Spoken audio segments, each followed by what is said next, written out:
Assalamualaikum warahmatullahi wabarakatuh. Selamat bertemu kembali teman-teman mahasiswa program Doktor Kajian Strategi Global Universitas Indonesia. Minggu lalu kita menjelaskan tentang critical theory dan hari ini kita menjelaskan tentang postmodern theory atau sering juga disebut dengan postmodernism.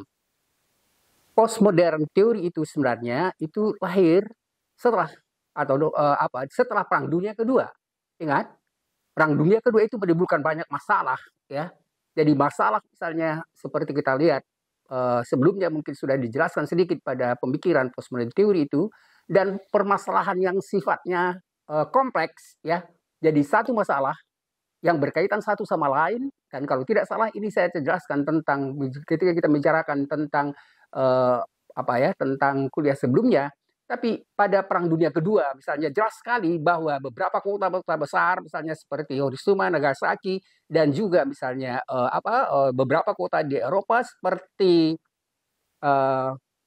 Rotterdam, kota itu hancur setelah Perang Dunia Kedua. Ingat, hancur dan kemudian tidak ada sebenarnya yang bisa ditinggalkan. Jadi rumah tidak ada tempat tinggal, tidak ada saluran air, tidak ada komunikasi, tidak ada jalan yang bisa dilewati, dan semuanya itu masalah yang kompleks. Dan masalah yang kompleks ini sebenarnya itu menimbulkan masalah yang harus diselesaikan secara bersamaan. Semua masalah itu tidak mungkin misalnya diselesaikan satu sama lain, teman-teman sekalian. Ya, jadi ketika misalnya pada era modern, ya, awal modern itu masyarakat sangat percaya bahwa ilmu pengetahuan dan teknologi itu bisa memberikan kemakmuran, bisa memberikan kesejahteraan dan kebahagiaan pada umat manusia. Ternyata sebenarnya menimbulkan masalah yang berbeda, bertentangan dengan asumsi semula. Akhirnya muncullah sebenarnya pemikiran yang menolak modern itu. Ya, jadi teman-teman sekalian, pemikiran tentang postmodern itu sebenarnya awalnya itu muncul dari seni. Ya, seni misalnya yang menunjukkan bahwa gambar-gambar lukisan yang dibuat itu tidak lagi menjelaskan tentang gambaran tentang realitas apa adanya, tapi dia mulai membukakan bentuk baru misalnya yang sifatnya abstrak, ya. Kemudian kita lihat ada bermacam-macam model yang digunakan, dan ini jelas sekali sebenarnya pada arsitektur, ya. Ketika misalnya ada seorang Charles Jeng, seorang ahli arsitektur Amerika, itu menghancurkan bangunan yang bertingkat tinggi, ya, jadi kompleks yang bertingkat tinggi, gedung-gedung bertingkat tinggi itu dengan meledakkannya melalui dynamics, dan itu sering sekali dianggap sebenarnya sebagai simbol dari pergantian era modern ke era postmodern. Teman-teman sekalian, kuliah kita ini adalah sebenarnya kuliah yang sangat luas, banyak sekali pemikir-pemikir yang yang perlu sebenarnya dijelaskan, tapi kita kuliah hanya memberikan penjelasan ringkas saja, pengantar ringkas saja untuk masuk nanti pada pemikiran postmodern selanjutnya. Teman-teman sekalian, tadi saya katakan bahwa postmodern teori itu adalah suatu pemikiran sebenarnya, ya, tentang tantangan terhadap pemikiran modern, kan? Dan sering sekali dianggap atau disebut nanti itu istilahnya dekonstruksi terhadap kebudayaan dan pemikiran modern, dan ini nanti jelas sekali dikemukakan oleh Jacques Derrida, ya. Dan kemudian bukan hanya dari Derrida yang mencoba, tapi hampir semua pemikir-pemikir yang nanti kita jelaskan secara ringkas pada kuliah ini, secara ringkas memang tidak akan semua, tapi jelas mereka menolak pemikiran modern itu. Teman-teman sekalian, tadi saya katakan bahwa kita sekarang diarahkan pada pemikiran baru, dan pemikiran baru itu sebenarnya bukan hanya karena pemikir-pemikir yang kita sebut tadi dengan postmodern, tapi juga munculnya satu era baru, ya, yang kita sebut nanti dengan munculnya teknologi informasi, dan teknologi informasi itu sebenarnya hampir bersamaan lahirnya dengan era postmodern setelah tahun 1960-an. Ya, jadi teman-teman sekalian, ada dua problem yang besar, kebutuhan yang besar yang mendukung perkembangan baru dalam pengetahuan itu. Teman-teman sekalian, pada kuliah ini kita tidak menjelaskan tentang postmodern, kita hanya lebih menekankan pada postmodern teori, tidak menjelaskan tentang era informasi. Dan nanti era informasi itu kita lebih jelaskan pada pendekatan-pendekatan yang kita coba jelaskan pada pendekatan multi, inter, dan transdisipliner. Masalah kompleksitas yang muncul akibat era informasi itu. Teman-teman sekalian, saya hanya mencoba untuk menjelaskan bahwa ada kritik yang sangat keras terhadap pandangan positivisme kebudayaan modern tadi. Secara ringkas saya katakan, kepercayaan pada progres kemajuan yang ditimbulkan oleh era modern itu dikritik kemudian nanti juga kritik terhadap ilmu pengetahuan, ya. Jadi ingat teman-teman, kuliah kita itu lebih berfokus pada permasalahan filsafat ilmu dan metodologi. Jadi teori dan metode yang muncul sebagai dampak dari pemikiran postmodern itu. Teman-teman sekalian, saya tidak menjelaskan lebih luas, tapi saya mencoba untuk menjelaskan beberapa pemikir yang penting. Pemikir yang penting itu misalnya pertama adalah Daniel Bell. Daniel Bell mengatakan dia tidak menggunakan istilah postmodern, tapi dia mengatakan kalau era modern itu sebagai era industri, ya, maka era postmodern itu dia sebut bukan istilahnya postmodern, tapi post-industrial society, masyarakat post-industri.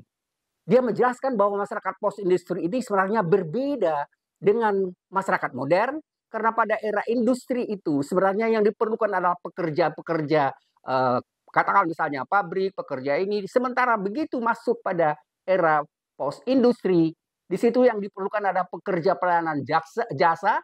Jadi yang diperlukan sebenarnya adalah pekerja keras putih, keras kenapa? Sehingga akhirnya sebenarnya perbedaan itu menjadi salah satu hal yang mendasar antara pemikiran pada era modern dengan postmodern. Teman-teman, berikutnya kita coba jelaskan misalnya dengan pemikiran yang dikemukakan oleh Marshall McLuhan. Ya, tapi Marshall McLuhan itu sebenarnya masih pemikirannya ketika dia lebih masuk pada pemikiran modern, dia mengatakan bahwa teknologi baru itu, teknologi yang baru ditemukan pada abad modern itu dia sebut sebagai perpanjangan anggota tubuh kita. Ya, jadi pada Marshall McLuhan dia mengatakan teknologi yang ditemukan awal itu sebagai perpanjangan anggota tubuh. Ya, TV, radio itu perpanjangan, ya, pengamatan lensa atau mata kita. Kemudian misalnya kendaraan itu adalah perpanjangan anggota kaki dan seterusnya. Jadi dia mengatakan bahwa ketika kita misalnya muncul era teknologi industri baru, dia mengatakan itu adalah sebagai perpanjangan anggota tubuh. Sementara begitu masuk pada perpanjangan era informasi, pada era informasi itu oleh Manuel Castells, dia sebut itu sebagai perpanjangan sistem saraf kita. Jadi perbedaan yang sangat jelas sebenarnya ketika dikemukakan oleh para ilmuwan, para filsuf itu tentang perbedaan antara modern dan postmodern. Teman-teman sekalian, tadi saya sudah singgung tentang apa yang dikemukakan oleh pemikiran dari Daniel Bell, ya, dan kemudian juga dari Marshall McLuhan, dan kemudian juga pemikir-pemikir lain seperti misalnya Michel Foucault. Ya, Michel Foucault ini nanti sebenarnya dia mengeluarkan teori yang banyak sekali mempengaruhi era modern, era sampai sekarang.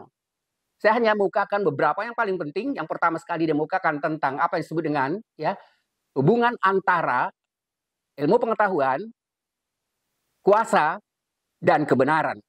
Jadi dia mengatakan sebenarnya bahwa kalau dalam pandangan positivisme ilmiah itu dianggap ilmu pengetahuan itu objektif, ya, ilmu pengetahuan itu benar dan tidak dipengaruhi oleh faktor di luar ilmu pengetahuan, maka dia mengatakan sebenarnya dalam ilmu pengetahuan itu ada kaitan yang erat antara pengetahuan, kebenaran, dan kuasa.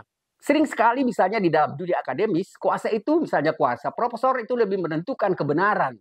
Karena memang mereka misalnya menganggap bahwa tidak ada tidak ada seperti mereka menganggap tidak ada dimensi kuasa ketika misalnya mereka menguji dan kemudian mengatakan dan mengkritik misalnya mahasiswa itu tanpa disadari bahwa sebenarnya apa yang dikemukakan mahasiswa itu benar. Tapi itulah permasalahan penting salah satu yang dikemukakan oleh Michel Foucault, adanya keterkaitan antara kuasa, pengetahuan, kuasa, dan kebenaran itu. Teman-teman sekalian, kemudian dia mengemukakan istilah yang menarik juga, yaitu apa yang disebut dengan panoptikon. Panoptikon itu sebenarnya itu adalah menjelaskan kalau misalnya kita pergi atau lihat misalnya penjara atau rumah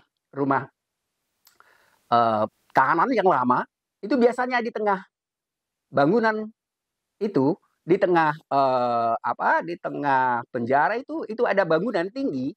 Ya, bangunan tinggi itu di atasnya itu sebenarnya bangunan kaca, dan bangunan kaca itu sebenarnya tujuannya adalah untuk bisa mengawasi semua peserta atau orang-orang yang di dalam lembaga pemasyarakatan itu, ya sekarang sering disebut lembaga pemasyarakatan itu.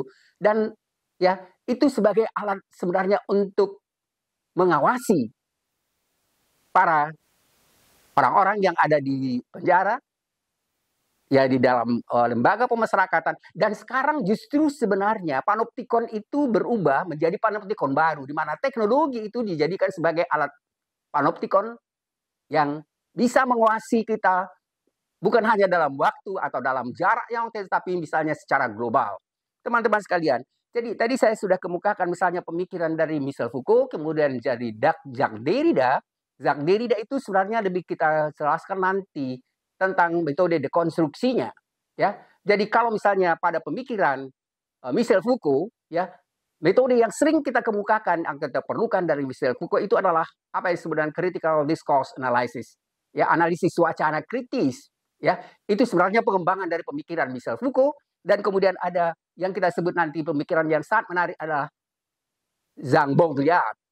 Ini sebenarnya pemikiran Jean Baudrillard itu sangat kita perlukan ketika kita masuk pada era informasi, karena dia mengungkapkan sebenarnya tentang apa yang nanti kita sebut dengan hyper reality, tentang misalnya apa yang kita sebut nanti misalnya dengan yang populer sekali, yang muncul di dalam lingkungan kita sebagai akibat dari munculnya era informasi itu. Yang kemudian, ya, nanti akan kita jelaskan sebenarnya pemikiran-pemikiran dari Jean Baudrillard, karena ini sangat perlu untuk menjelaskan tentang apa yang kita sebut dengan simulasi, simulacra, simulation itu, dan hyper reality itu menjadi kajian yang sangat penting untuk era sekarang. Berikutnya misalnya, ada pemikir-pemikir lain seperti tadi Frederick Jameson, ya, dia menggunakan istilah perubahan masyarakat dari masyarakat yang sifatnya yang dia sebut sebenarnya masyarakat yang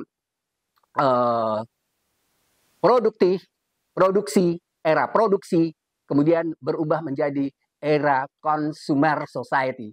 Masyarakat yang makmur, yang tujuannya akhirnya, ya, selalu berupaya untuk mengkonsumsi barang-barang yang muncul, yang baru timbul. Dan itu sebenarnya disebabkan oleh munculnya hasrat, keinginan untuk memiliki itu. Dan itu nanti ada istilah juga yang disebut dengan istilah liberal economic. Teman-teman sekalian, hanya sedikit sekali kita bisa menjelaskan tentang pemikir-pemikir penting, kemudian teori yang mereka gunakan, dan juga misalnya metode yang bisa kita gunakan, kita ambil dari mereka. Tadi saya suka katakan misalnya metode rekonstruksi, kemudian analisis wacana kritis atau discourse analysis, kemudian ada juga semiotik, ada juga metode strukturasi dari Pierre Bourdieu dan Anthony Giddens. Teman-teman sekalian, mudah-mudahan nanti kita bisa jelaskan pemikir postmodern ini pada perkuliahan yang lebih lengkap pada kuliah-kuliah berikutnya. Terima kasih. Assalamualaikum warahmatullahi wabarakatuh.